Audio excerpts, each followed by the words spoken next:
सत श्री अकाल। Ajit web TV देख रही सारी दर्शकों का मैं तरनजीत कौर अजीत खबरों के इस बुलेटिन में निੱਘਾ स्वागत करती हाँ।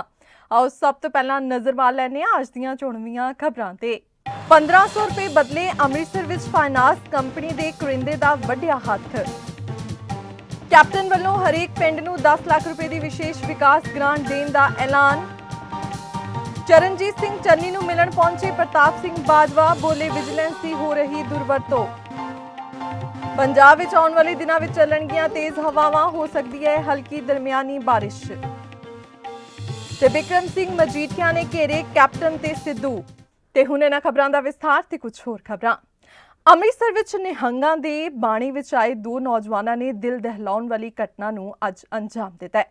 दरअसल ये दोवें मोटरसाइकिल ते सवार होकर आए ते एक नौजवान तो पैसे लुट्टण दे इरादे नाल उसदा हथ वड़ दिता। पुलिस निहंगा की भाल विच इलाके की सीसीटीवी फुटेज खंगाल रही है। इस दे नाल ही पुलिस ने थां-थां छापेमारी भी शुरू कर दी है। यह दिल नूं कंबाउण वाला मामला अमृतसर के पिंड नंगली तो सामने आया है, जिथे एक निजी वित्ती कंपनी का कर्मचारी आनंद विश्वास लोगों तो पैसे इकट्ठे करके वापस आ रहा सी। विश्वास तो सिर्फ 1500 रुपए की लुट हुई, पर इसलिए निहंगा ने पैसे ना मिलने ते नौजवान का हथ वड़ दिता। इस मगरों हथ सड़क ते पिया नजर आया। जख्मी खुद इलाज लिए हस्पताल पहुंचे है, जिस दौरान शर्मिंदगी वाली गल तां यह रही कि उत्थे खड़े लोग वीडियो बनाते रहे, पर किसी ने उसकी मदद नहीं की। सर एक मुंडा वैस्ट बंगाल का, उसका नाम प्रभु विश्वास है। वो पिता का नाम है नगिंदर नोरा विश्वास है, वासी नदई स्टेट वैस्ट बंगाल का। वो रहिंदा जी आकाश एवेन्यू किराए पर रहिंदा जी। ये अपना ना निक्का मोटा ना लोन का काम करता है, बच्चों जनानियां नूं लोन देना, फिर लैके आना, पेमेंट इकट्ठी करनी। जदों ये अपना नशहरे तो मजीठा रोड तो नशहरे तो नंगली नूं जा रहा है, तो नशहरे दी मड़ियां दे लगे ना पिछे लगा ही अपना दो नौजवान ही, एक मोना आदमी तो जिहड़ा पिछे बैठा ही उन्हें निहंग सिंह का पाना पाया सी, लाल परना बधा है। उन्हें उत्थे रोक के तो उन्होंने बैग बूग वो खोहण की कोशिश की, उन्हें माड़ा मोटा नाह नुक्कड़ की, तो उन्होंने वो मतलब कृपान मार के तो मोट ला दिता जी। हाँ जी, ये संबंध च भाल मतलब जारी है। कल की कैमरे कूमरे चैक कर रहे जी, तो मुकदमा नंबर उन्होंने 141 दर्ज हो गया जी अनपछाते आदमियों से, under section 307 379 B 34 IPC 341 IPC का पुलिस जी कार्रवाई कर रही है दोषियों की। हाँ जी, नहीं प्राइवेट फाइनैंशियल। हाँ जी, 1500 रुपया खोया जी, तो टैब एक खोया जी। पंजाब के पिंडां नूं टीकाकरण तो गुरेज ना करन बदले तोहफा देंदियां पंजाब के मुख मंत्री कैप्टन अमरिंदर सिंह ने मंगलवार नूं ऐलान किया है कि सूबा सरकार के कोरोना मुक्त पिंड अभियान तहत 100% टीकाकरण का टीचा पूरा करने वाले हरेक पिंड नूं 10 लाख रुपए की विकास ग्रांट दी जाएगी। सूबे भर के पिंडां के सरपंचां ते पंचां नूं आपो अपने पिंडां विच कोविड खिलाफ जंग विच मोहरी किरदार अदा करन दी अपील करते हुए मुख मंत्री ने कहा कि सरपंचां ते पंचां वल्लों लोकां नूं हल्के लक्षण नजर आउण उत्ते भी अपनी कोविड संबंधी जांच ते टीकाकरण करवाउण हित प्रेरित किया जाए। मुख्यमंत्री 4000 लाइव लोकेशनां उत्ते वक्खो-वक्ख पिंडां दीआं पंचायतां दे 2000 मुखिया मैंबरां नाल LED स्क्रीनां राहीं गलबात कर रहे सन। उन्होंने दस्सिया कि सूबा सरकार ने पहला ही सरपंचां नूं कोविड के एमरजेंसी इलाज लई पंचायत फंडां विचों प्रतिदिन 5000 रुपए की हद तक खर्च करने की मंजूरी दे दी है अते यह हद 50000 रुपए तक मिथी गई है। पंजाब कांग्रेस का काटो क्लेश वधदा जा रहा है। अज फिर तकनीकी सिक्ख्या मंत्री चरणजीत सिंह चन्नी की कोठी विच नाराज मंत्रियों ते विधायकों वालों मीटिंग की गई। इस मीटिंग विच सहकारिता मंत्री सुखजिंदर सिंह रंधावा, विधायक प्रगट सिंह, नत्थू राम, सुरजीत ते मान समेत अद्धा दर्जन विधायक शामिल हुए। उत्थे ही दूजे पासे राज सभा मैंबर प्रताप सिंह बाजवा भी चरणजीत सिंह चन्नी नूं मिलन पहुंचे। इस दौरान उन्होंने कहा कि जिस तरह विजिलेंस का दुरुपयोग हो रहा है वह सरासर गलत है। ने मीटिंग ते कोई साथी बैठे ने अंदर विचार ही कर रहे हैं कि पंजाब दे विच किस किस्म के हालात चल रहे हैं, उन्होंने बस पॉलिटिकल। हाँ जी, देखो विजिलेंस का तो हमने पहले ही कहा है कि ये जो विजिलेंस का है ये बहुत हम कंडेम करते हैं और ऐसा काम बिल्कुल नहीं होना चाहिए। ये विस्फोटक हालात बना देंगे अगर विजिलेंस का किसी के खिलाफ इस्तेमाल किया गया। विजिलेंस नीचे किसके है? जिसके भी नीचे है, अगर अपने लोगों के घरों में या अपने लोगों की ये इन्वेस्टिगेशन करने की कोशिश करेंगे तो बड़ी विरोधता का सामना करना पड़ेगा। आज मीटिंग हुई है, क्या खास अंदर कुछ नहीं, कोई नहीं, ये तो एक हमारे सारे साथी हैं, हम सारे इकट्ठे होकर जो आज पंजाब में कांग्रेस की स्थिति है और गवर्नमेंट को क्या करना चाहिए उसी की चर्चा हो रही थी। कोई स्पेशल कोई ऐसी बात नहीं है। हाँ हाँ जी, नहीं नहीं, ਢੀਂਡਸਾ ਸਾਹਿਬ ਦਾ ਤਾਂ ਮੈਂ ਹਾਲ ਹੀ ਪੁੱਛਣ ਗਿਆ ਸੀ, ਆਪਣੇ ਪਰਸਨਲ ਦੋਸਤ ਨੇ, ਹੋਰ ਕੋਈ ਗੱਲ ਨਹੀਂ ਉਹਦੇ 'ਚ। ਮੇਰੇ ਫਾਦਰ ਦੇ ਕੁਲੀਗ ਰਹੇ ਨੇ। हाँ जी, प्रगट सिंह ने भी प्रेस कॉन्फ्रेंस की है, उन्होंने कहा कि उन्हें धमकी मिल रही थी, तो उसके बारे में आप क्या कहेंगे? नहीं, मैंने तो कल का कहा हुआ है कि मैं कंडेम करता हूँ। जिसने भी ये काम जो धमकी जिसने भी दी है, मैंने तो कल कैमरा पर कहा कि चीफ मिनिस्टर पंजाब को खुद आना चाहिए। उनको किसी को इधर किसी और को किसी की ड्यूटी नहीं लगानी चाहिए, खुद उनको, क्योंकि उनके खुद के एडवाइज़र ने धमकी दी है तो ये तो एक बहुत सीरियस मैटर है। चीफ मिनिस्टर को खुद क्लैरिफिकेशन देनी चाहिए। 24 घंटे हो गए चीफ मिनिस्टर ऑफिस से कोई क्लैरिफिकेशन नहीं आई, तो ये बात बहुत बुरी बात है। और हिंदुस्तान में डेमोक्रेसी है, यहाँ कोई ऑटोक्रेसी तो है नहीं। और ऐसा देखो, ना तो कोई डरने वाला, ना हमने कभी किसी को डराया, ना कभी किसी से डरे।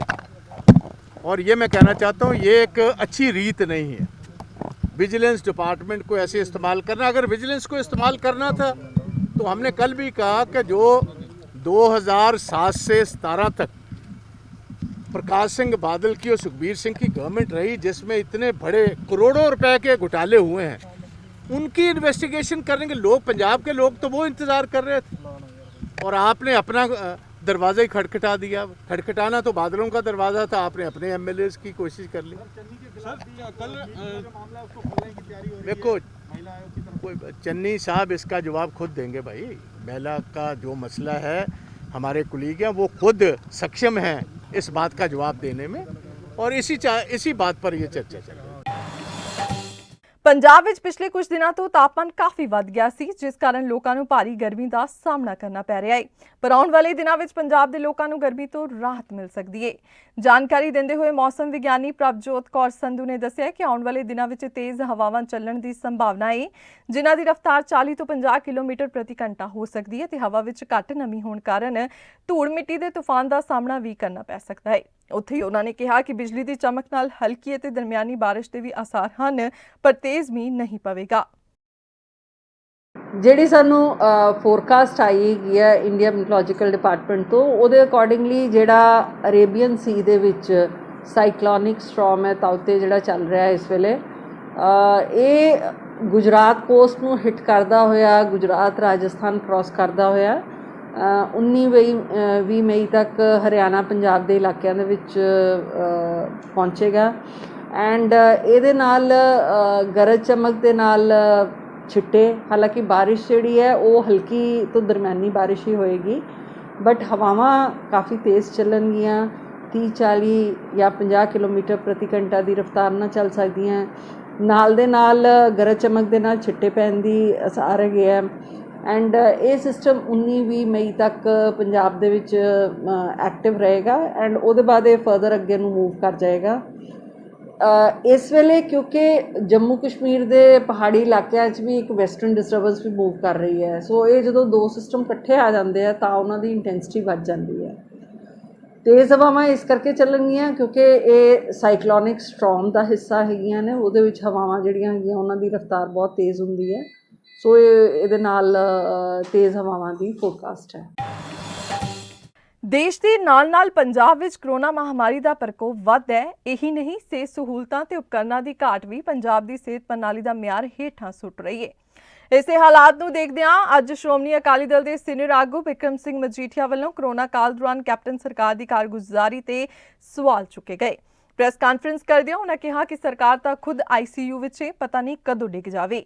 ਉਹਨਾਂ ਕਿਹਾ ਕਿ ਕਰੋਨਾ ਦੇ ਹਾਲਾਤ ਦਿਨੋਂ ਦਿਨ ਵਿਗੜਦੇ ਜਾ ਰਹੇ ਹਨ, ਪਰ ਪਿੰਡਾਂ ਵਿੱਚ ਨਾ ਤਾਂ ਕੋਈ ਵੀ ਲੋਕ ਟੈਸਟ ਕਰਵਾ ਕੇ ਰਾਜ਼ੀ ਨੇ ਤੇ ਨਾ ਹੀ ਕੋਈ ਵੈਕਸੀਨੇਸ਼ਨ ਲਗਵਾ ਕੇ ਰਾਜ਼ੀ ਹੈ। ਇਹ ਸਰਕਾਰ ਫੇਲ ਹੋ ਰਹੀ ਹੈ। ਮਜੀਠੀਆ ਨੇ ਕਿਹਾ ਕਿ ਜਿਹੜੀ ਇਹ ਤੀਜੀ ਲਹਿਰ ਆਉਣੀ ਹੈ ਉਸ ਵਿੱਚ ਬੱਚਿਆਂ ਨੂੰ ਵੱਧ ਖਤਰਾ ਹੈ, ਪਰ ਸਰਕਾਰ ਦੀ ਇਸ ਤੇ ਕੋਈ ਵੀ ਤਿਆਰੀ ਨਹੀਂ ਹੈ। ਇਸ ਦੌਰਾਨ ਮਜੀਠੀਆ ਨੇ ਨਵਜੋਤ ਸਿੰਘ ਸਿੱਧੂ ਨੂੰ ਵੀ ਘੇਰਿਆ। ਜਿਵੇਂ ਸਰਕਾਰ ICU 'ਚ ਹੈ, ਪਤਾ ਨਹੀਂ ਕਦੋਂ ਡਿੱਗ ਜਾਵੇ, ਉਸੇ ਤਰ੍ਹਾਂ ਹਾਲਾਤ ਹੈਲਥ ਇਨਫਰਾਸਟ੍ਰਕਚਰ ਦੇ ਰੂਰਲ ਏਰੀਆ 'ਚ ਅਰਬਨ ਏਰੀਆ 'ਚ ਇਹੋ ਜਿਹੇ ਬਣੇ ਹੋਏ। ਔਰ ਪਿਛਲੇ ਦਿਨਾਂ 'ਚ ਮੈਂ ਕੁਝ ਫਿਗਰਸ ਹੈ, ਭਾਵੇਂ ਤੁਹਾਡੇ ਧਿਆਨ 'ਚ ਹੈ, ਕਿਉਂਕਿ ਮੈਂ ਇਹਨਾਂ ਨੂੰ ਰਿਪੀਟ ਤਾਂ ਕਰ ਰਿਹਾ ਕਿ ਨੈਸ਼ਨਲ ਐਵਰੇਜ ਜਿਹੜੀ ਡੈਥ ਰੇਟ ਹੈ, ਕੇਸ ਜਿਹੜੀ ਫਰਟੀਲਿਟੀ ਰੇਟ ਹੈ 1.1% ਹੈ ਨੈਸ਼ਨਲ ਐਵਰੇਜ, ਤੇ ਦਿੱਲੀ 1.6, ਹਰਿਆਣਾ 1%, ਪੰਜਾਬ ਦੀ 2.4%, 2.5% ਦੇ ਨੇੜੇ ਆ। ਮਤਲਬ ਕਿ ਫਰਟੀਲਿਟੀ ਰੇਟ ਜਿਹੜੇ ਨੇ, ਕੇਸ ਫਰਟੀਲਿਟੀ ਰੇਟ, ਉਹ ਨੈਸ਼ਨਲ ਐਵਰੇਜ ਨਾਲੋਂ ਜਾਂ ਆਂਢੀ ਗੁਆਂਢੀ ਨਾਲੋਂ ਡਬਲ ਤੋਂ ਵੀ ਵੱਧ ਨੇ। ਮਗਰ ਸਰਕਾਰ ਵੱਲੋਂ ਹੱਥ ਖੜੇ ਆ। ਸਰਕਾਰ ਤਾਂ ਇੱਥੇ ਕਾਵਾਂ ਰੌਲੀ ਪਾਈ ਬੈਠੀ ਆ। ਮਤਲਬ ਕੋਈ ਕਹਿੰਦਾ ਠੋਕੋ ਤਾਲੀ, ਉਹ ਕਹਿੰਦਾ ਮੈਨੂੰ ਕੁਰਸੀ ਮਿਲ ਜੇ, ਦੂਜੇ ਕਹਿੰਦੇ ਸਾਡੇ ਤੋਂ ਕੁਰਸੀ ਜਾਵੇ ਨਾ, ਇੱਥੇ ਸਿਰਫ ਵਿਜੀਲੈਂਸ ਦੀਆਂ ਇਨਕੁਆਇਰੀਆਂ ਜਾਂ ਇਹਨੂੰ ਧਮਕਾ ਦਿਓ, ਉਹਨੂੰ ਧਮਕਾ ਦਿਓ। ਲੋਕਾਂ ਦੇ ਆਪੇ ਤਾਪੀ ਮਚੀ ਪਈ ਹੈ, ਲੋਕਾਂ ਦੀ ਜ਼ਿੰਦਗੀ ਮੌਤ ਦਾ ਸਵਾਲ ਬਣਿਆ ਪਿਆ। ਸਰਕਾਰਾਂ, ਦੁਨੀਆ ਭਰ ਦੀਆਂ ਸਰਕਾਰਾਂ ਕੋਵਿਡ ਨੂੰ ਲੜਾਈ ਲੜ ਰਹੀਆਂ, ਮਗਰ ਇੱਥੇ ਪੰਜਾਬ 'ਚ ਸੋਨੀਆ ਗਾਂਧੀ, ਰਾਹੁਲ ਗਾਂਧੀ ਦੀ ਕਾਂਗਰਸ ਆਪਣੀ ਲੜਾਈ 'ਚ ਲੱਗੀ ਹੈ, ਆਪਣੀ ਸੀਟ, ਕੁਰਸੀ, ਆਪਣੀ ਸਰਕਾਰ ਬਚਾਉਣ ਤੇ ਲੱਗੀ ਹੈ। ਲੋਕਾਂ ਦਾ ਇਹਨਾਂ ਨੂੰ ਕੋਈ ਫਿਕਰ, ਡਰ, ਇੱਕ ਰੱਤੀ ਭਰ ਨਹੀਂ ਹੈ। ਬਹਿਬਲ ਗੋਲੀकांड ਦੀ ਅੱਜ ਫਰੀਦਕੋਟ ਵਧੀਕ ਸੈਸ਼ਨ ਜੱਜ ਹਰਬੰਸ ਸਿੰਘ ਲੇਖੀ ਦੀ ਅਦਾਲਤ ਵਿੱਚ ਸੁਣਵਾਈ ਹੋਣੀ ਸੀ, ਪਰ ਕਰੋਨਾ ਵਾਇਰਸ ਦੇ ਚਲਦਿਆਂ ਅਦਾਲਤਾਂ ਦਾ ਕੰਮ 1 ਮਈ ਤੋਂ ਮੁਕੰਮਲ ਬੰਦ ਕੀਤਾ ਹੋਇਆ ਹੈ, ਜਿਸ ਕਰਕੇ ਇਸ ਕੇਸ ਵਿੱਚ ਸੁਣਵਾਈ ਨਹੀਂ ਹੋ ਸਕੀ। ਅਦਾਲਤ ਨੇ ਇਸ ਕੇਸ ਦੀ ਅਗਲੀ ਸੁਣਵਾਈ 4 ਜੂਨ ਨਿਰਧਾਰਿਤ ਕੀਤੀ ਹੈ। ਉੱਥੇ ਹੀ ਦੂਜੇ ਪਾਸੇ ਪਿਛਲੇ ਦਿਨੀ ਡੇਰਾ ਪ੍ਰੇਮੀਆਂ ਨੂੰ SIT ਵੱਲੋਂ ਬੇਅਦਬੀ ਮਾਮਲੇ ਨੂੰ ਲੈ ਕੇ ਗ੍ਰਿਫਤਾਰ ਕੀਤਾ ਗਿਆ ਸੀ ਅਤੇ ਕੱਲ ਉਹਨਾਂ ਨੂੰ ਫਰੀਦਕੋਟ ਦੀ ਅਦਾਲਤ ਵਿੱਚ ਪੇਸ਼ ਕਰ 4 ਦਿਨਾਂ ਦਾ ਪੁਲਿਸ ਰਿਮਾਂਡ ਲਿਆ ਗਿਆ। ਇਸ ਤੋਂ ਬਾਅਦ ਅੱਜ ਡੇਰਾ ਪ੍ਰੇਮੀਆਂ ਦੇ ਪਰਿਵਾਰਾਂ ਵੱਲੋਂ ਜਿੱਥੇ ਬੇਅਦਬੀ ਤੇ ਦੁੱਖ ਜ਼ਾਹਿਰ ਕੀਤਾ ਗਿਆ, ਉੱਥੇ ਹੀ ਉਹਨਾਂ ਦੱਸਿਆ ਕਿ ਇਹ ਜਾਂਚ ਸਿਰਫ ਰਾਜਨੀਤਿਕ ਹੈ, ਜਿਸ ਦੇ ਤਹਿਤ ਉਹਨਾਂ ਨੂੰ ਤੰਗ ਪਰੇਸ਼ਾਨ ਕੀਤਾ ਜਾ ਰਿਹਾ ਹੈ। ਅਸੀਂ ਜੀ ਇਸ ਕਰਕੇ ਹਾਂ ਜੋ ਪ੍ਰਸ਼ਾਸਨਿਕ ਅਧਿਕਾਰੀਆਂ ਦੁਆਰਾ ਜਿਹੜਾ ਇੰਨਾ ਧੱਕਾ ਜ਼ਬਰ ਕੀਤਾ ਜਾ ਰਿਹਾ ਹੈ, ਉਹਦੇ ਖਿਲਾਫ ਜਿਹੜਾ ਅਸੀਂ ਇਹ ਦੱਸਣਾ ਚਾਹੁੰਦੇ ਹਾਂ ਵੀ ਐਤਵਾਰ ਨੂੰ ਜਿਹੜਾ ਹੈ ਸਾਡਾ ਰਿਸ਼ਤੇਦਾਰ ਹੈ ਕੋਟਪੁਰੇ ਤੋਂ ਰਾਜਕੁਮਾਰ ਪ੍ਰਦੀਪ ਕੁਮਾਰ ਜੀ ਨੂੰ ਇਹਨਾਂ ਨੇ ਇਨਵੈਸਟੀਗੇਸ਼ਨ ਸ਼ਾਮਲ ਕਰਕੇ ਤੇ ਪਰਚੇ ਵਿੱਚ ਜਿਹੜਾ ਹੈ ਕੀਤਾ ਹੈਗਾ। ਉਹਦੇ ਬਾਰੇ ਅਸੀਂ ਦੱਸਣਾ ਚਾਹੁੰਦੇ ਹਾਂ ਵੀ ਆਲਰੇਡੀ ਪਹਿਲਾਂ ਇਹਨਾਂ ਦੀ ਜਿਹੜੀ ਮਿਸਿਸ ਸਿਮਰਨ ਕੌਰ, ਇਹਨਾਂ ਵੱਲੋਂ ਇੱਕ ਹਾਈ ਕੋਰਟ 'ਚ ਰਿਟ ਪਟੀਸ਼ਨ ਵੀ ਦਾਇਰ ਕੀਤੀ ਹੋਈ ਹੈ 2018 'ਚ, ਔਰ ਉਸ ਤੋਂ ਪਹਿਲਾਂ ਵੀ ਇਹਨੂੰ ਚੱਕਿਆ ਸੀ ਜਦੋਂ 2018 ਦੇ ਵਿੱਚ। ਉਸ ਸਮੇਂ ਅਸੀਂ ਇੱਕ ਰਿਟ ਪਟੀਸ਼ਨ ਵੀ ਦਾਇਰ ਕੀਤੀ ਸੀ ਜੋ ਹਾਈ ਕੋਰਟ, ਮਾਨਯੋਗ ਹਾਈ ਕੋਰਟ ਦੇ ਵਿੱਚ ਮੋਸਟ ਇੰਪੋਰਟੈਂਟ ਕੇਸ ਹੈ ਇਸ ਟਾਈਮ। ਉਹਦੇ 'ਚ ਅਸੀਂ ਇਹ ਸਾਰੀ ਗੱਲ ਦੱਸੀ ਹੋਈ ਸੀ ਵੀ ਕਿਸ ਤਰ੍ਹਾਂ ਜਿਹੜਾ ਹੈ ਪੁਲਿਸ ਨੇ ਅਣਮਨੁੱਖੀ ਤਸ਼ੱਦਦ ਕਰਕੇ ਜਿਹੜਾ ਹੈ ਉਹ ਇਹਨਾਂ ਤੋਂ ਕਬੂਲੀਅਤ ਕਰਵਾਈ। ਇਹ ਜਿਹੜੀ ਬੇਅਦਬੀ ਹੈ ਉਹ ਸਾਡੇ ਮਿਸ਼ਨ ਵਾਸਤੇ ਕਰਨੀ ਤਾਂ ਦੂਰ ਦੀ ਗੱਲ, ਸੋਚ ਵੀ ਨਹੀਂ ਸਕਦੇ, ਕਿਉਂਕਿ ਸਾਨੂੰ ਜੋ ਸਾਡੇ ਮੁਰਸ਼ਿਦ ਨੇ ਸਿਖਾਇਆ ਹੈ ਉਹੀ ਸਿਖਾਇਆ ਵੀ ਸਾਰੇ ਧਰਮਾਂ ਦਾ ਜਿਹੜਾ ਸਤਿਕਾਰ ਕਰਨਾ ਹੈ ਤੇ ਮਨੁੱਖਤਾ ਦਾ ਜਿਹੜਾ ਹੈ ਪੈਗਾਮ ਪੂਰੀ ਦੁਨੀਆ ਤੱਕ ਪਹੁੰਚਾਉਣਾ ਹੈ।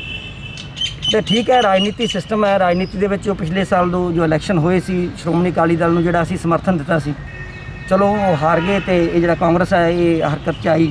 ਇਹਨਾਂ ਨੇ ਉਹ ਆਪਦਾ ਬਦਲਾਖੋਰੀ ਦੀ ਭਾਵਨਾ ਨਾਲ ਜਿਹੜਾ ਹੈ ਆਪਦੇ ਜਿਹੜੇ ਰਾਜਨੀਤਿਕ ਜੋ ਇਹਨਾਂ ਦੀ ਕਮਜ਼ੋਰੀਆਂ ਹੈ ਜਾਂ ਇਹ 5 ਸਾਲਾਂ 'ਚ ਜੋ ਕੰਮ ਨਹੀਂ ਕਰ ਸਕੇ, ਸਮਾਜ ਦੇ ਵਿੱਚ ਇਹਨਾਂ ਦਾ ਵਿਰੋਧ ਹੋ ਰਿਹਾ, ਉਹਦੀ ਇਹ ਜਿਹੜੀ ਖਾਨਾ ਪੂਰਤੀ ਕਰਨ ਵਾਸਤੇ ਜਿਹੜਾ ਇਹ ਜਾਂ ਜਿਹੜੀ ਬੇਅਦਬੀ ਹੋਈ ਸੀ ਉਹਦਾ ਇਨਸਾਫ ਤਾਂ ਇਹ ਸਮਾਜ ਨੂੰ ਜਾਂ ਲੋਕਾਂ ਨੂੰ ਨਹੀਂ ਦੇ ਸਕੇ, ਤਾਂ ਆਪਦੀ ਜਿਹੜੀ ਖਾਨਾ ਪੂਰਤੀ ਕਰਨ ਵਾਸਤੇ ਉਹਨਾਂ ਨੇ ਡੇਰਾ ਪ੍ਰੇਮੀਆਂ ਨੂੰ ਜਿਹੜਾ ਇੱਕ ਹਥਿਆਰ ਬਣਾ ਕੇ ਵਰਤ ਰਹੇ ਹੈ।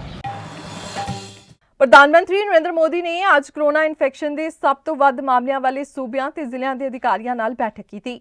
ਇਹ ਬੈਠਕ ਵਰਚੁਅਲ ਤੌਰ ਤੇ ਕਰਵਾਈ ਗਈ। ਪ੍ਰਧਾਨ ਮੰਤਰੀ ਨੇ ਜ਼ਿਲ੍ਹਾ ਅਧਿਕਾਰੀਆਂ ਨੂੰ ਬੈਠਕ ਵਿੱਚ ਕਿਹਾ ਕਿ ਸਾਡੇ ਦੇਸ਼ ਵਿੱਚ ਜਿੰਨੇ ਜ਼ਿਲ੍ਹੇ ਹਨ ਉਨੀਆਂ ਹੀ ਵੱਖ-ਵੱਖ ਚੁਣੌਤੀਆਂ ਹਨ। ਇੱਕ ਪਾਸੇ ਹਰ ਜ਼ਿਲ੍ਹੇ ਦੀ ਆਪਣੀ ਵੱਖ ਚੁਣੌਤੀ ਹੈ। ਤੁਸੀਂ ਆਪਣੇ ਜ਼ਿਲ੍ਹੇ ਦੀਆਂ ਚੁਣੌਤੀਆਂ ਨੂੰ ਕਾਫੀ ਚੰਗੇ ਤਰੀਕੇ ਨਾਲ ਸਮਝਦੇ ਹੋ।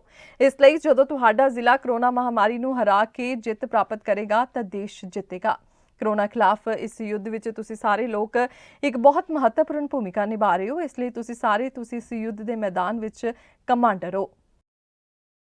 हमारे देश में जितने जिले हैं उतनी ही अलग अलग चुनौतियां भी हैं। एक तरह से हर जिले के अपने अलग चैलेंजेस हैं।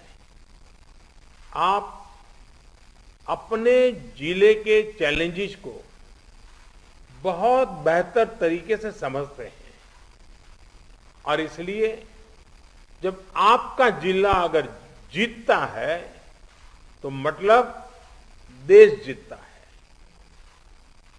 जब आपका जिला कोरोना को हराता है, कोरोना के खिलाफ इस युद्ध में आप सब लोग एक बहुत महत्वपूर्ण भूमिका में हैं। आप एक तरह से इस युद्ध के फील्ड कमांडर हैं। जैसा कि किसी भी युद्ध में होता है, फील्ड कमांडर बड़ी योजना को मूर्त रूप देता है, जमीन पर उस लड़ाई को लड़ता है, परिस्थिति के अनुसार निर्णय लेता है। आप सब भारत की इस लड़ाई के महत्वपूर्ण फील्ड कमांडर्स के रूप में आज नेतृत्व संभाल रहे हैं। और इस वायरस के खिलाफ हमारे हथियार क्या है? हमारे हथियार हैं local containment zones, aggressive testing और लोगों तक सही और पूरी जानकारी। ਸ਼੍ਰੀ ਅਕਾਲ ਤਖ਼ਤ ਸਾਹਿਬ ਦੇ ਸਾਬਕਾ ਜਥੇਦਾਰ ਅਤੇ ਉੱਘੇ ਸਿੱਖ ਵਿਦਵਾਨ ਗਿਆਨੀ ਜੋਗਿੰਦਰ ਸਿੰਘ ਵਿਦਾਂਤੀ ਜੋ ਬੀਤੇ 15 ਮਈ ਨੂੰ ਸਦੀਵੀ ਵਿਛੋੜਾ ਦੇ ਗਏ ਸਨ, ਉਹਨਾਂ ਦਾ ਅੰਤਿਮ ਸੰਸਕਾਰ ਅੱਜ ਗੁਰਦੁਆਰਾ ਪਾਤਸ਼ਾਹੀ 6ਵੀਂ ਸੰਗਰਾਣਾ ਸਾਹਿਬ ਤਰਨਤਾਰਨ ਰੋਡ ਵਿਖੇ ਧਾਰਮਿਕ ਰਸਮਾਂ ਨਾਲ ਤੇ ਜੈਕਾਰਿਆਂ ਦੀ ਗੂੰਜ ਵਿੱਚ ਕੀਤਾ ਗਿਆ। ਇਸ ਮੌਕੇ ਸ਼੍ਰੀ ਹਰਿਮੰਦਰ ਸਾਹਿਬ ਦੇ ਮੁੱਖ ਗ੍ਰੰਥੀ ਗਿਆਨੀ ਜਗਤਾਰ ਸਿੰਘ, ਸ਼੍ਰੋਮਣੀ ਕਮੇਟੀ ਪ੍ਰਧਾਨ ਬੀਬੀ ਜਗੀਰ ਕੌਰ ਸਮੇਤ ਹੋਰ ਪੰਥਕ ਸ਼ਖਸੀਅਤਾਂ ਅਤੇ ਜਥੇਦਾਰ ਵਿਦਾਂਤੀ ਦੇ ਪਰਿਵਾਰਕ ਮੈਂਬਰ ਹਾਜ਼ਰ ਸਨ। ਇਸ ਮੌਕੇ ਸਾਬਕਾ ਜਥੇਦਾਰ ਗਿਆਨੀ ਇਕਬਾਲ ਸਿੰਘ ਤੇ ਬਾਬਾ ਅਵਤਾਰ ਸਿੰਘ ਸੁਰ ਸਿੰਘ ਵੀ ਹਾਜ਼ਰ ਹੋਏ। ਇਸ ਤੋਂ ਬਾਅਦ ਗਿਆਨੀ ਜੋਗਿੰਦਰ ਸਿੰਘ ਵਿਦਾਂਤੀ ਦਾ ਸ਼ਰਧਾਂਜਲੀ ਸਮਾਗਮ 24 ਮਈ ਨੂੰ ਹੋਵੇਗਾ। ਸਾਬਕਾ ਜਥਾ ਸ਼੍ਰੀ ਅਕਾਲ ਤਖ਼ਤ ਸਾਹਿਬ ਜਿਨ੍ਹਾਂ ਦਾ ਅੱਜ ਸਾਰੇ ਸਿੱਖ ਪੰਥ ਨੂੰ ਬਹੁਤ ਵੱਡਾ ਵਿਛੋੜਾ ਜਿਹੜਾ ਉਹ ਮਹਿਸੂਸ ਹੋ ਰਿਹਾ ਹੈ, ਕਿਉਂਕਿ ਉਹ ਇੱਕ ਮਹਾਨ ਵਿਦਵਾਨ ਸਨ। ਉਹ ਇੱਕ ਦਰਵੇਸ਼ ਸ਼ਖਸੀਅਤ ਸੀ ਜਿਹਨੇ ਹਮੇਸ਼ਾ ਸਹਿਜ ਵਿੱਚ, ਸਾਦਗੀ ਵਿੱਚ, ਨਿਮਰਤਾ ਵਿੱਚ, ਸ਼ਾਂਤੀ ਦੇ ਨਾਲ ਆਪਣੀ ਜੀਵਨ ਨੂੰ ਗੁਰਮਤਿ ਵਿੱਚ ਰੰਗ ਕੇ ਜੀਵਨ ਤੋਰਿਆ। ਉਹਨਾਂ ਦੇ ਜਾਣ ਦੇ ਨਾਲ ਅੱਜ ਬੜਾ ਵੱਡਾ ਖਲਾਅ ਪੈਦਾ ਹੋਇਆ ਔਰ ਇਸ ਖਲਾਅ ਨੂੰ ਪੂਰਾ ਕਰਨ ਵਾਸਤੇ ਸਾਡੇ ਵਾਸਤੇ ਇੱਕ ਬਹੁਤ ਵੱਡੀ ਮਿਹਨਤ ਦੀ ਲੋੜ ਹੈ। ਉਹਨਾਂ ਦੀਆਂ ਹਮੇਸ਼ਾ ਅਸੀਸਾਂ, ਉਹਨਾਂ ਦੀਆਂ ਨਸੀਹਤਾਂ, ਉਹਨਾਂ ਦੀ ਦਿੱਤੀ ਹੋਈ ਪ੍ਰੇਰਨਾ, ਗੁਰਮਤਿ ਦਾ ਸਿਧਾਂਤ, ਜੋ ਬਾਣੀ ਦੇ ਗਿਆਤਾ ਸਨ, ਜੋ ਵਿਆਕਰਨ ਦੇ ਗਿਆਤਾ ਸਨ, ਇਹ ਸ਼ਖਸੀਅਤ ਸਾਨੂੰ ਅੱਜ ਬਹੁਤ ਵੱਡਾ ਸਦਮਾ ਦੇ ਕੇ ਗਈ ਹੈ। ਮੈਂ ਗੁਰੂ ਦੇ ਚਰਨਾਂ 'ਚ ਅਰਦਾਸ ਕਰਦੀ ਸੱਚੇ ਪਾਤਸ਼ਾਹ ਇਹ ਸਦਮੇ ਨੂੰ ਸਹਿਣ ਦੀ ਤਾਕਤ ਸਿੱਖ ਪੰਥ ਨੂੰ ਬਖਸ਼ਿਸ਼ ਕਰਨੀ ਤੇ ਪਰਿਵਾਰ ਨੂੰ ਪਾਲਣ ਦੀ ਸ਼ਕਤੀ ਮਿਲਣੀ। ਦਿੱਲੀ ਦੇ ਮੁੱਖ ਮੰਤਰੀ ਅਰਵਿੰਦ ਕੇਜਰੀਵਾਲ ਨੇ ਅੱਜ ਦਿੱਲੀ ਵਾਸੀਆਂ ਨੂੰ ਸੰਬੋਧਨ ਕਰਦਿਆਂ 4 ਵੱਡੇ ਐਲਾਨ ਕੀਤੇ। ਇਸ ਵਿੱਚ ਰਾਸ਼ਨ ਕਾਰਡ ਧਾਰਕਾਂ ਤੇ ਗਰੀਬ ਲੋਕਾਂ ਨੂੰ ਬਿਨਾਂ ਕਾਰਡ ਦੇ ਮੁਫਤ ਰਾਸ਼ਨ ਦੇਣ ਦਾ ਐਲਾਨ ਕੀਤਾ ਗਿਆ ਹੈ। ਇਸ ਤੋਂ ਇਲਾਵਾ ਕੋਰੋਨਾ ਤੋਂ ਮੌਤ ਦਾ ਸਾਹਮਣਾ ਕਰ ਚੁੱਕੇ ਪਰਿਵਾਰਾਂ ਨੂੰ 50,000 ਰੁਪਏ ਦੀ ਵਿੱਤੀ ਸਹਾਇਤਾ ਦਿੱਤੀ ਜਾਵੇਗੀ। ਅਰਵਿੰਦ ਕੇਜਰੀਵਾਲ ਨੇ ਕਿਹਾ ਕਿ ਦਿੱਲੀ ਦੇ 72 ਲੱਖ ਲੋਕਾਂ ਕੋਲ ਰਾਸ਼ਨ ਕਾਰਡ ਹਨ। ਰਾਸ਼ਨ ਕਾਰਡ ਧਾਰਕਾਂ ਨੂੰ ਇਸ ਮਹੀਨੇ 5 ਕਿਲੋ ਰਾਸ਼ਨ ਮੁਫਤ ਮਿਲੇਗਾ। ਇਸ ਤੋਂ ਇਲਾਵਾ ਕੇਂਦਰ ਵੱਲੋਂ 5 ਕਿਲੋ ਰਾਸ਼ਨ ਵੀ ਮੁਫਤ ਦਿੱਤਾ ਜਾ ਰਿਹਾ ਹੈ। ਇਸ ਤਰ੍ਹਾਂ ਰਾਸ਼ਨ ਕਾਰਡ ਧਾਰਕਾਂ ਨੂੰ 10 ਕਿਲੋ ਰਾਸ਼ਨ ਮੁਫਤ ਮਿਲੇਗਾ। सीएम ने कहा है कि हुण दिल्ली सरकार उन्हां गरीब लोगों को राशन देन जा रही है जिन्हां को राशन कार्ड नहीं है। दिल्ली में 72 लाख लोग ऐसे हैं जिनके पास राशन कार्ड है। जिनके पास राशन कार्ड है उनको सरकार हर महीने 5 किलो राशन देती है, 4 किलो गेहूं, 1 किलो चावल। इस महीने ये 5 किलो राशन जब देती है सरकार हर महीने तो उनसे थोड़े बहुत पैसे लिए जाते हैं। इस महीने ये राशन उनको फ्री दिया जा रहा है, उनसे पैसे नहीं लिए जाएंगे। इसके अलावा 5 किलो और राशन केंद्र सरकार से प्रधानमंत्री जी की स्कीम के तहत और दिया जा रहा है, वो भी मुफ्त दिया जा रहा है। तो हर राशन कार्ड धारी को 10 किलो राशन इस महीने मिल रहा है जो कि मुफ्त होगा। 5 किलो दिल्ली सरकार की तरफ से और 5 किलो केंद्र सरकार की तरफ से। दूसरे ऐसे कई लोग हैं जिन लोगों की कोरोना की वजह से मौत हो गई। उन सभी लोगों से हमारी सहानुभूति है। हम समझ सकते हैं जब अपने किसी की मौत हो जाती है तो परिवार के ऊपर, अपने ऊपर कितनी बड़ी गाज गिरती है। आपके इस लॉस को, इस क्षति को हम पूरा तो नहीं कर सकते, लेकिन इस मुसीबत के घड़े में आपको थोड़ी सी मदद कर सकते हैं। तो ऐसे हर परिवार को जिनके यहाँ कोरोना की वजह से मौत हुई है, उन्हें 50-50 हज़ार रुपये का मुआवजा दिया जाएगा, एक्स ग्रेशिया अमाउंट मुआवजा दिया जाएगा। तीसरा, ऐसे कई परिवार हैं जिनके यहाँ कमाने वाले व्यक्ति की मौत हो गई। वो व्यक्ति कमाता था, हर महीने घर में कुछ लेके आते थे, उन्हीं की वजह से परिवार चलता था। ऐसे परिवारों में जिनमें कमाने वाले व्यक्ति की मौत हो गई, उनमें वो एक्स ग्रेशिया अमाउंट के साथ साथ 2,500 रुपये महीने की पेंशन भी शुरू की जाएगी। अगर पति की मौत हुई तो वो पेंशन पत्नी को मिलेगी, पत्नी की मौत हुई तो वो पेंशन पति को मिलेगी, अगर कोई व्यक्ति विवाहित नहीं था तो उसके माँ बाप को वो पेंशन मिलेगी, लेकिन 2,500 रुपये उस परिवार को हर महीने पेंशन दी जाएगी। ਲੁਧਿਆਣਾ ਦੇ ਫੋਰਟਿਸ ਹਸਪਤਾਲ ਵਿੱਚ ਇੱਕ ਕਰੋਨਾ ਮਰੀਜ਼ ਦੀ ਮੌਤ ਤੋਂ ਬਾਅਦ ਮ੍ਰਿਤਕ ਦੇ ਪਰਿਵਾਰਕ ਮੈਂਬਰਾਂ ਵੱਲੋਂ ਹਸਪਤਾਲ ਵਿੱਚ ਹੰਗਾਮਾ ਕਰ ਦਿੱਤਾ ਗਿਆ ਅਤੇ ਹਸਪਤਾਲ ਪ੍ਰਸ਼ਾਸਨ ਤੇ ਲਾਪਰਵਾਹੀ ਦੇ ਦੋਸ਼ ਲਗਾਏ। ਹਾਲਾਂਕਿ ਹਸਪਤਾਲ ਪ੍ਰਸ਼ਾਸਨ ਨੇ ਇਹਨਾਂ ਦੋਸ਼ਾਂ ਨੂੰ ਸਿਰੇ ਤੋਂ ਨਕਾਰ ਦਿੱਤਾ ਹੈ। ਪੁਲਿਸ ਨੇ ਮੌਕੇ ਤੇ ਪਹੁੰਚ ਕੇ ਮਾਮਲਾ ਸ਼ਾਂਤ ਕਰਵਾਇਆ। ਮ੍ਰਿਤਕ ਦੇ ਪਰਿਵਾਰਕ ਮੈਂਬਰਾਂ ਨੇ ਦੋਸ਼ ਲਾਉਂਦੇ ਕਿਹਾ ਕਿ ਉਹਨਾਂ ਦਾ ਮਰੀਜ਼ ਕਰੋਨਾ ਪੋਜ਼ਿਟਿਵ ਸੀ, ਪਰ ਡਾਕਟਰ ਵੱਲੋਂ ਸਟੰਟ ਪਾਉਣ ਤੋਂ ਬਾਅਦ ਮਰੀਜ਼ ਨੂੰ ਘਰ ਭੇਜ ਦਿੱਤਾ ਗਿਆ। ਘਰ ਜਾਣ ਤੋਂ ਬਾਅਦ ਮਰੀਜ਼ ਦੀ ਤਬੀਅਤ ਜ਼ਿਆਦਾ ਖਰਾਬ ਹੋ ਗਈ। ਉੱਥੇ ਹੀ ਦੂਜੇ ਪਾਸੇ ਹਸਪਤਾਲ ਦੇ ਪ੍ਰਬੰਧਕਾਂ ਵੱਲੋਂ ਇਹਨਾਂ ਦੋਸ਼ਾਂ ਨੂੰ ਸਿਰੇ ਤੋਂ ਨਕਾਰਦੇ ਹੋਏ ਕਿਹਾ ਕਿ ਇਹਨਾਂ ਦੇ ਮਰੀਜ਼ ਦੀ ਰਿਪੋਰਟ ਕਰੋਨਾ ਪੋਜ਼ਿਟਿਵ ਸੀ ਅਤੇ ਇਹਨਾਂ ਨੂੰ ਘਰ ਵਿੱਚ ਇਕਾਂਤਵਾਸ ਕਰਨ ਦੀ ਸਲਾਹ ਦਿੱਤੀ ਗਈ ਸੀ। ਪਰ 12 ਤਰੀਕ ਨੂੰ ਇਹ ਮਰੀਜ਼ ਨੂੰ ਦੁਬਾਰਾ ਲੈ ਕੇ ਆਏ ਸਨ। ਉਸ ਸਮੇਂ ਮਰੀਜ਼ ਦਾ ਆਕਸੀਜਨ ਲੈਵਲ ਬਹੁਤ ਘੱਟ ਸੀ ਤੇ ਮਰੀਜ਼ ਦੀ ਤਬੀਅਤ ਜ਼ਿਆਦਾ ਖਰਾਬ ਹੋ ਗਈ ਸੀ ਤੇ ਅੱਜ ਮਰੀਜ਼ ਦੀ ਮੌਤ ਹੋ ਗਈ। ਮੇਰੇ ਫਾਦਰ ਸਾਹਿਬ ਦਾ ਨਾ ਜੀ, ਇਹਨਾਂ ਨੇ ਥੋੜੇ ਦਿਨ ਪਹਿਲਾਂ ਸਟੰਟ ਪਾਇਆ ਸੀਗਾ। ਕਿਹੜਾ ਹਸਪਤਾਲ? ਡਾਕਟਰ ਸੰਧੂ ਨੇ ਫੋਰਟਿਸ ਦੇ ਵਿੱਚ। ਹਾਂਜੀ, ਠੀਕ ਹੈ ਜੀ। ਉਦੋਂ ਬਾਅਦ ਚੋਂ ਇਹਨਾਂ ਨੇ ਕੀ ਕੀਤਾ ਜੀ, ਸਟੰਟ ਪਾ ਕੇ 2 ਦਿਨਾਂ ਦੇ ਵਿੱਚ ਬਾਹਰ ਭੇਜਤਾ ਜੀ। ਠੀਕ ਹੈ ਜੀ। ਕਿਸੇ ਨਾਲ ਨਹੀਂ ਬੋਲਣਾ। ਉਦੋਂ ਬਾਅਦ ਚੋਂ ਫਿਰ ਇਹਨਾਂ ਨੇ ਕੀ ਕੀਤਾ, ਉਹਦੀ ਰਿਪੋਰਟ ਕੀਤੀ ਲਈ ਸੀ। ਉਹਨਾਂ ਦੀ ਰਿਪੋਰਟ ਜਿਹੜੀ ਸੀਐਮਸੀ ਦੇ ਵਿੱਚੋਂ ਹੀ ਪੋਜ਼ਿਟਿਵ ਆਈ ਸੀਗੀ। ਡਾਕਟਰ ਸੰਧੂ ਨੇ ਪੈਸੇ ਬਣਾਉਣ ਮਾਰੇ ਨੇ, ਸਟੱਡ ਪਾਤਾ, ਕਰੋਨਾ ਕਰਾਨਾ ਕੁਝ ਨਹੀਂ ਦੇਖਿਆ ਹੈਗਾ। ਠੀਕ ਹੈ ਜੀ। ਫਿਰ ਇਹਨਾਂ ਨੇ ਕੀ ਕੀਤਾ, ਜਦੋਂ ਇਹਨਾਂ ਨੇ ਸਟੱਡ ਪਾਤਾ ਉਦੋਂ ਬਾਅਦ 2 ਦਿਨਾਂ ਬਾਅਦ ਛੁੱਟੀ ਦੇਤੀ। ਠੀਕ ਹੈ ਜੀ। ਉਦੋਂ ਬਾਅਦ ਸਾਨੂੰ ਕਹਿੰਦੇ ਵੀ ਛੁੱਟੀ ਕਦੋਂ ਮਿਲੀ ਹੈ ਇਹਨਾਂ ਨੂੰ, ਜਾਣੀ ਕਿ 2 ਦਿਨਾਂ ਬਾਅਦ ਉਹਨਾਂ ਨੇ ਛੁੱਟੀ ਦੇਤੀ ਸੀਗੀ। ਹਾਲੇ ਸਾਨੂੰ ਨਹੀਂ ਯਾਦ ਹੈਗਾ। ਠੀਕ ਹੈ ਜੀ। ਤੇ 2 ਦਿਨਾਂ ਬਾਅਦ ਸੰਧੂ ਨੇ 2 ਲੱਖ ਰੁਪਇਆ ਸਾਡੇ ਤੋਂ ਲਿਆ ਉਹਦਾ, ਤੇ ਉਹਨੂੰ ਉਦੋਂ ਬਾਅਦ ਕਹਿੰਦਾ ਵੀ ਤੁਸੀਂ ਇਹਨੂੰ ਲੈ ਜਾਓ, ਵੀ ਕੋਵਿਡ ਦੇ ਏਡੇ ਕੋਈ ਲੱਛਣ ਹੈ ਨਹੀਂ ਇਹਨਾਂ 'ਚ, ਵੀ ਕੋਈ ਪ੍ਰੋਬਲਮ ਨਹੀਂ ਹੈਗੀ। ਉਹਨੇ ਆਪਰੇਸ਼ਨ ਵੀ ਕੀਤਾ ਜਦੋਂ ਕਿ ਉਹ ਪਹਿਲਾਂ ਕੋਵਿਡ ਸੀਗੇ। ਠੀਕ ਹੈ ਜੀ। ਉਹਨਾਂ ਦਾ ਜਾਣੀ ਕਿ ਉਹਨਾਂ ਨੇ ਸੀਐਮਸੀ ਵਾਲਿਆਂ ਨੇ ਕੋਵਿਡ ਦਾ ਸੈਂਪਲ ਲਿਆ ਸੀਗਾ। ਜਦੋਂ ਉਹਨਾਂ ਨੇ ਐਡਮਿਟ ਕਰਨਾ ਸੀਗਾ ਉਦੋਂ ਪਹਿਲਾਂ ਉਹਨਾਂ ਨੇ ਸੈਂਪਲ ਲਿਆ ਸੀਗਾ, ਲੇਕਿਨ ਡਾਕਟਰ ਸੰਧੂ ਨੇ ਕੋਈ ਐਸਾ ਜਿਹਾ ਉਹ ਨਹੀਂ ਲਿਆ ਹੈਗਾ, ਸੈਂਪਲ ਨਹੀਂ ਲਿਆ ਹੈਗਾ। ਸਿੱਧਾ ਆਏ, ਉਹਨਾਂ ਨੇ ਆਪਰੇਸ਼ਨ ਕੀਤਾ, 2 ਲੱਖ ਰੁਪਇਆ ਲਿਆ। ਉਦੋਂ ਬਾਅਦ ਚੋਂ ਇਹਨਾਂ ਨੇ ਆਪਣੀ ਮਰਜ਼ੀ ਦੇ ਨਾਲ ਆਪਰੇਸ਼ਨ ਕਰਕੇ ਉਦੋਂ ਬਾਅਦ ਛੱਡਤਾ ਵਾ। ਠੀਕ ਹੈ ਜੀ। ਬਿਆਨ ਸਿੰਘ ਜੀ, ਇਹ ਆਪਣੇ ਕੋਲ ਪਹਿਲਾਂ 6 ਤਰੀਕ ਨੂੰ ਆਏ ਸੀਗੇ। 6 ਤਰੀਕ ਨੂੰ ਜਦੋਂ ਆਪਣੇ ਕੋਲ ਆਏ ਸੀ, ਇਹ ਕਾਰਡਿਕ ਪ੍ਰੋਬਲਮ ਨਾਲ ਆਏ ਸੀ। ਇਹਨਾਂ ਨੂੰ ਹਾਰਟ ਅਟੈਕ ਹੋਇਆ ਸੀਗਾ, ਐਮਰਜੈਂਸੀ 'ਚ ਆਏ ਇਹ। ਅਸੀਂ ਨਾਲ ਦੀ ਨਾਲ ਐਸ ਪਰ ਪ੍ਰੋਟੋਕੋਲ ਉਹਨਾਂ ਨੂੰ ਕੈਥ ਲੈਬ 'ਚ ਸ਼ਿਫਟ ਕੀਤਾ, ਕਿਉਂਕਿ ਬਹੁਤ ਜ਼ਿਆਦਾ ਐਮਰਜੈਂਸੀ ਸੀ। ਨਾਲ ਦੀ ਨਾਲ ਇਹਨਾਂ ਦੇ ਕੋਵਿਡ ਟੈਸਟ ਵੀ ਭੇਜਦੇ। ਸਟੈਂਟ ਪਾਇਆ ਗਿਆ ਇਹਨਾਂ ਦਾ, ਵੈਸੇ ਪੂਰੀ ਬਲੌਕ ਸੀਗੀ। ਸਟੈਂਟ ਪਾ ਕੇ ਇਹਨਾਂ ਨੂੰ ਸੀਸੀਯੂ 'ਚ ਸ਼ਿਫਟ ਕਰ ਦਿੱਤਾ ਗਿਆ। ਇੰਨੇ 'ਚ ਹੀ ਇਹਨਾਂ ਦੀ ਐਂਟੀਜਨ ਦੀ ਰਿਪੋਰਟ ਵੀ ਪੋਜ਼ਿਟਿਵ ਆ ਗਈ ਹੈ। ਉਸ ਤੋਂ ਬਾਅਦ ਪੇਸ਼ੈਂਟ ਸਟੇਬਲ ਸੀ, ਆਪਣੇ ਕੋਲ 2 ਦਿਨ ਇੱਥੇ ਰਹੇ ਨੇ। 8 ਤਰੀਕ ਨੂੰ ਬਿਲਕੁਲ ਸਟੇਬਲ ਕੰਡੀਸ਼ਨ 'ਚ ਹੋਮ ਆਈਸੋਲੇਸ਼ਨ ਐਡਵਾਈਸ ਕਰਕੇ, ਕਿਉਂਕਿ ਇਹ ਕਰੋਨਾ ਪੋਜ਼ਿਟਿਵ ਸੀਗੇ, ਰਿਲੇਟਿਵ ਨੂੰ ਸਾਰਾ ਦੱਸ ਕੇ ਸਟੇਬਲ ਕੰਡੀਸ਼ਨ 'ਚ ਇਹਨਾਂ ਨੂੰ ਭੇਜ ਦਿੱਤਾ ਗਿਆ 8 ਤਰੀਕ ਨੂੰ। ਬਟ 12 ਤਰੀਕ ਨੂੰ ਇਹ ਦੁਬਾਰਾ ਸਾਡੇ ਕੋਲ ਐਮਰਜੈਂਸੀ 'ਚ ਆਏ ਨੇ। ਉਦੋਂ ਇਹਨਾਂ ਦੀ ਸੈਚੂਰੇਸ਼ਨ ਆਕਸੀਜਨ ਲੈਵਲ ਘੱਟ ਸੀਗਾ, ਤਾਂ ਅਸੀਂ ਐਮਰਜੈਂਸੀ 'ਚ ਇਹਨਾਂ ਨੂੰ ਆਈਸੋਲੇਸ਼ਨ 'ਚ ਲੈ ਕੇ ਇਹਨਾਂ ਨੂੰ ਮੈਨੇਜ ਕੀਤਾ। ਬਟ ਹੌਲੀ ਹੌਲੀ ਇਹਨਾਂ ਦੀ ਕੰਡੀਸ਼ਨ ਡਿਟੀਰੀਓਰੇਟ ਹੀ ਕਰਦੀ ਰਹੀ, ਇੰਪਰੂਵਮੈਂਟ ਨਹੀਂ ਹੋ ਪਾਈ ਤੇ ਅੱਜ ਇਹਨਾਂ ਦੀ ਡੈਥ ਹੋ ਗਈ।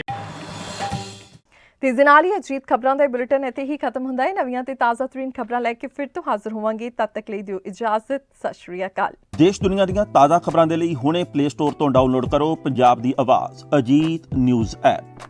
ਹੁਣ ਤੁਹਾਡਾ ਆਪਣਾ ਅਜੀਤ ਹਰ ਸੋਸ਼ਲ ਮੀਡੀਆ ਪਲੇਟਫਾਰਮ ਦੇ ਉੱਤੇ ਉਪਲਬਧ ਹੈ। ਫੇਸਬੁੱਕ ਦੇ ਉੱਤੇ ਹੁਣੇ ਲਾਈਕ ਤੇ ਫੋਲੋ ਕਰੋ ਅਜੀਤ ਦਾ ਅਫੀਸ਼ੀਅਲ ਪੇਜ ਡੇਲੀ ਅਜੀਤ ਤੇ ਹਾਂ ਨਾਲ ਹੀ ਦੋਸਤਾਂ ਨੂੰ ਪੇਜ ਲਾਈਕ ਕਰਨ ਦੇ ਲਈ ਇਨਵਾਈਟ ਕਰਨਾ ਨਾ ਭੁੱਲਣਾ। ਇੰਨਾ ਹੀ ਨਹੀਂ, ਹਿੰਦੀ ਦੇ ਵਿੱਚ ਖਬਰਾਂ ਵਾਸਤੇ ਲਾਈਕ ਤੇ ਫੋਲੋ ਕਰੋ ਸਾਡਾ ਫੇਸਬੁੱਕ ਪੇਜ ਅਜੀਤ ਸਮਾਚਾਰ ਹਿੰਦੀ। YouTube ਦੇ ਉੱਤੇ ਵੀਡੀਓ ਖਬਰਾਂ ਦੇਖਣ ਦੇ ਲਈ ਹੁਣੇ ਸਬਸਕ੍ਰਾਈਬ ਕਰੋ ਅਜੀਤ ਦਾ official YouTube channel Ajit web TV. ਤੁਹਾਡਾ ਆਪਣਾ ਅਜੀਤ ਹੁਣ ਟਵਿੱਟਰ ਤੇ ਇੰਸਟਾਗ੍ਰਾਮ ਦੇ ਉੱਤੇ ਵੀ ਉਪਲਬਧ ਹੈ। ਟਵਿੱਟਰ ਦੇ ਉੱਤੇ ਖਬਰਾਂ ਦੇ ਲਈ ਫੋਲੋ ਕਰੋ ਡੇਲੀ ਅਜੀਤ ਤੇ ਇੰਸਟਾਗ੍ਰਾਮ ਦੇ ਉੱਤੇ ਖਬਰਾਂ ਦੇ ਨਾਲ ਵੀਡੀਓ ਦੇਖਣ ਦੇ ਲਈ ਫੋਲੋ ਕਰੋ ਬਲੂ ਟਿਕ ਵਾਲਾ ਸਾਡਾ ਅਫੀਸ਼ੀਅਲ ਚੈਨਲ ਡੇਲੀ ਅਜੀਤ। ਇੰਨਾ ਹੀ ਨਹੀਂ, ਅਜੀਤ ਦੇ ਵੀਡੀਓ ਹੁਣ ਤੁਸੀਂ ਐਪਲ ਟੀਵੀ ਦੇ ਉੱਤੇ ਵੀ ਵੇਖ ਸਕਦੇ ਹੋ ਤੇ ਨਾਲ ਹੀ ਅਜੀਤ ਅਖਬਾਰ ਦਾ ਡਿਜੀਟਲ ਐਡੀਸ਼ਨ ਪੜ੍ਹਨ ਦੇ ਲਈ ਡਾਊਨਲੋਡ ਕਰੋ ਅਜੀਤ ਈ-ਪੇਪਰ ਐਪ। ਤੁਹਾਡਾ ਆਪਣਾ ਭਰੋਸੇਯੋਗ ਚੈਨਲ, ਤੁਹਾਡੀ ਆਪਣੀ ਆਵਾਜ਼, ਪੰਜਾਬ ਦੀ ਆਵਾਜ਼ ਅਜੀਤ।